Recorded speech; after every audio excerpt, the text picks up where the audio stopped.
दिल्ली के अंदर हमने बिजली मुफ्त कर दी, पंजाब के अंदर हमने बिजली मुफ्त कर दी, गुजरात में सरकार बना दो, 1 मार्च के बाद से आपका बिल 0 आएगा गुजरात के अंदर बिजली का। आज दिल्ली के मुख्यमंत्री अरविंद केजरीवाल जी एक बड़े बेटे का फर्ज निभाते हुए 2024-25 में एक नई क्रांतिकारी योजना लेकर आ रही हैं। ये शायद 2024-25 के बजट का सबसे बड़ा कदम है। इस योजना का नाम है मुख्यमंत्री महिला सम्मान योजना और इसके तहत 18 साल की उम्र से ज्यादा की हर महिला को 1000 रुपए प्रति माह की सम्मान राशि। क्या आप जानते हो सरकार जो फ्री की चीज़ें तुमको बांटती है, मतलब इलेक्शन के दिनों के अंदर कि भाई हम आपको ये सब कुछ देंगे इसके बदले में आपको हमको वोट डालनी है, बट सच्चाई के अंदर ये चीज़ें आपका इतना फ़ायदा नहीं करती जितना आपका नुकसान करती हैं।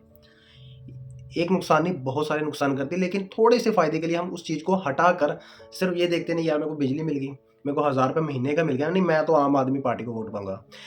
मैंने आम आदमी का नाम ही क्यों लिया? सबसे पहले इस रेस के अंदर सबसे नंबर 1 पर हमें हमारी आम आदमी पार्टी, क्योंकि फ़िलहाल ही उन्होंने पंजाब की इलेक्शन में भी ये बयान दिया था कि भाई आप हमको जिताएं, हर महिला को 1000 रुपया प्रति महीना हम देंगे। वो बात ऊपर की हर महिला को हर महीने 1000 रुपए उसके अकाउंट में हम डलवाया करेंगे। एक बेटी है, एक बहू है, एक सास है, तो तीनों के अकाउंट में 1000 रुपए आएंगे। अभी तक किसी को दिया नहीं गया, बट जैसे कि आपको पता वहाँ पर लेडीज़ के लिए बसेस का किराया फ्री है या फिर बिजली वगैरह फ्री है, मतलब और भी कुछ काफ़ी सहूलतें दी हैं। लेकिन अगर देखा जाए ना तो ये सारी की सारी सहूलतें सिर्फ टैक्स पेयर के पैसे से दी जाती है।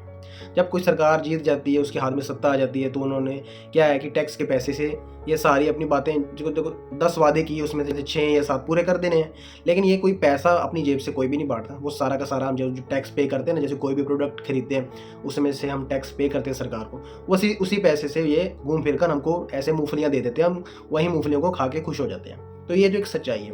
अब इसकी दूसरी सच्चाई है, जिस पैसे को देश के मतलब विकास के लिए इस्तेमाल करना चाहिए, देश के मतलब उद्धार के लिए, मतलब एक देश के अच्छे के लिए इस्तेमाल करना चाहिए, वहीं पैसा तो फ्री में बढ़ जाता है। एट द एंड देश के विकास के लिए पैसा कम बचता है, जिस कारण से आपको पता ही है आगे की फिल्म स्टोरी, देश हमारा पीछे रह जाता है और देश के मुकाबले।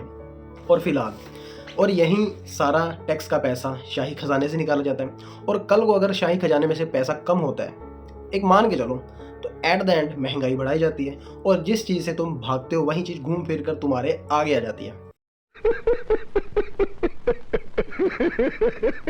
और इसका सबसे अच्छा एग्जांपल दूं, मैंने पहले बोला था कि ये चीज़ देश को बर्बाद करती है। इसका कारण ये है कि कंट्री है वेनेजुएला। वहाँ के जो बड़े बड़े मंत्री थे ना, उन्होंने भी यही वादे किए थे अपने लोगों को कि प्लीज़ आप हमको जिता दो, हम आपको सरकारी नौकरियाँ सब कुछ देंगे, प्लीज़ आप बटन हमारा दबा देना कि हम जीतना है हमने वोटों के अंदर।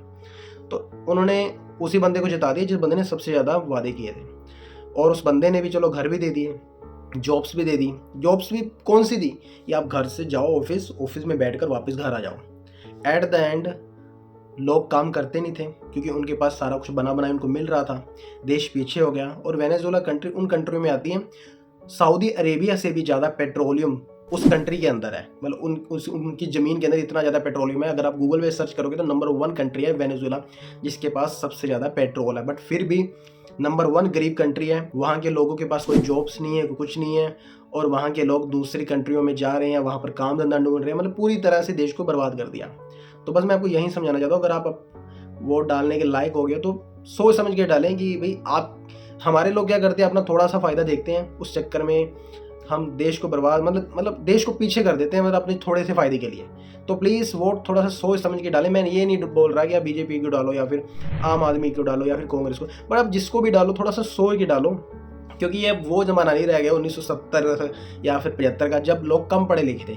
आजकल लोग बहुत ज़्यादा पढ़े लिखे हैं, हर किसी के पास मोबाइल है, सेल फ़ोन है। अगर आपको किसी चीज़ के अंदर भी डाउट लगते हो तो आप गूगल पे सर्च कर सकते हो, आपको हर इन्फॉर्मेशन मिल सकती है। तो प्लीज़ थोड़ा सा सतर्क, थोड़ा सा सर्चिंग के साथ करके आप वोट वगैरह डालो। बाकी अगर वीडियो अच्छी लगी तो प्लीज़ फॉलो और सब्सक्राइब जरूर कर दें। अगर यूट्यूब पर देख रहे हो तो प्लीज़ सब्सक्राइब करें, अगर फेसबुक पर देख रहे हो तो प्लीज़ फॉलो जरूर कर दें, क्योंकि यार ये सब्सक्राइब और फॉलो का सिलसिला इसी तरह चलना रहना चाहिए, क्योंकि यही मेरा आसन है आपके प्रति।